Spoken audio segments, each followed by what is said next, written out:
Hello, this is Shiv Siddiquti on NS Weekly English News. Security officials in Myanmar should stop obstructing and harassing journalists attempting to report on conflict in country's northern Arakan state, the Committee to Protect Journalists said.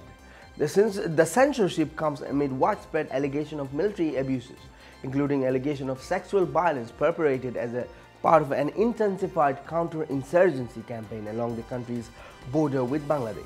Border guard and military officers in mid-October blocked journalists and photographers from several news organizations, including the Irrawaddy, Myanmar Times, a Democratic Voice of Burma, and 7-Day Delhi, from traveling north of a state's Chikemping Howarbil police station to areas in Mongdo Township, where joint military police security operations are underway, according to an October 21st news report from the independent newspaper The Irrawaddy. Security officials told reporters they should not travel to area because it was unsafe for journalists, the same report said. The military officials also ordered journalists to delete photographs they had taken of the aftermath of an October 9 attack on a border guard post that killed 5 police. The reporter refused to comply and drove back from the military checkpoint, declining to tell officers their name or the media outlet that employed them, the reporter said. Myanmar's democratically elected government should assert civilian control over its security and forces and command senior officers to allow journalists to freely and safely report on the evolving crisis in Arakan state, said Sean Crispin, CPJ's senior Southeast Asian representative. The best way to prove or disprove allegations of right abuses is to allow independent media to probe the accusations. If the government truly has nothing to hide, then there is no need to restrict media access to the areas in question in northern Arakan state. Myanmar has agreed to allow aid to resume to the troubled northern Arakan state and permit international observers to monitor whether help is reaching people displaced by violence. Diplomats on a mission to areas told reporters on Thursday. The diplomats, including the ambassador of the United States, Britain, and the top United Nations representative to the country, also called for an independent and credible investigation into the attacks on security forces on October 9 and the army operation launched in their aftermath. The mission spent 2 days in the northern Arakan, close to aid workers and observers for more than 3 weeks, and visited several villages, but were not taken to the scene of some of the most serious allegations of abuses by troops against civilians. There are 4 villages where people had apparently fled, U.S. Ambassador Scott Marshall told reporters. We talked to 2 groups of villagers who haven't had any food for a while, so the government has to agree to restoring humanitarian assistance to them, which is a good step. Troops have flooded the northern Arakan state October 9 when the militias, believed to be Rohingya Muslims, attacked police border post, killing 9 officers. The government says 5 soldiers and at least 33 alleged insurgents have been killed in the military operation since then. Residents and human rights advocates have accused security forces of summary execution, rapes, and setting fire to homes. The General Secretariat of Organization of Islamic Cooperation (OIC) welcomes the signing of an operational program between the King Salman Relief and Humanitarian Aid Center and the International Organization for Migration for delivering humanitarian aid and relief in Myanmar. The King Salman Relief Center will carry out projects in 35 villages in Myanmar's Arakan state with a view to boost agriculture development and to provide necessary means for a decent livelihood, thereby contributing to the reduction of outward illegal migratory flow and improvement of living conditions. In this regard, the OIC General Secretariat appealed to its member state as well as the civil society organization and NGOs for making similar humanitarian aid efforts with the objective of catering to the needs of people in Myanmar, in particular in its Arakan state. The Myanmar police held widespread arrests, including dozens of young, from the village of Wabek and Howarbil, following the departure of UN delegation on a visit to Arakan.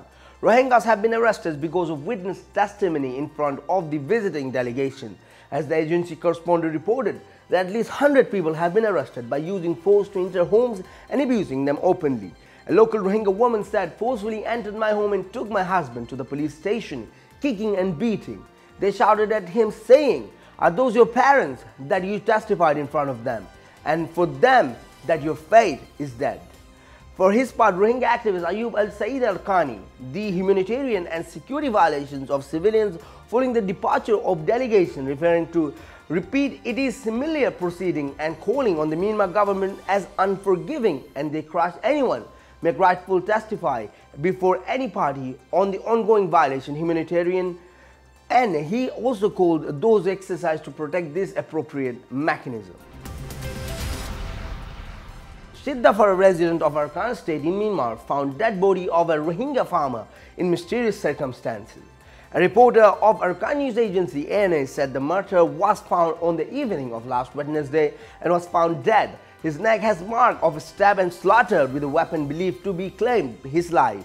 The local residents of the neighborhood reported that similar events have occurred in the different villages in the past, and there was witnesses and evidence that the Buddhist extremist groups are doing so in the absence of any kind of justice or investigation of grievance. It should be noted that the frequency of violence has increased in recent period dramatically, and we're seeing Rohingya people complaining through short clips recorded by phones talk about numerous violations happened to them by the police.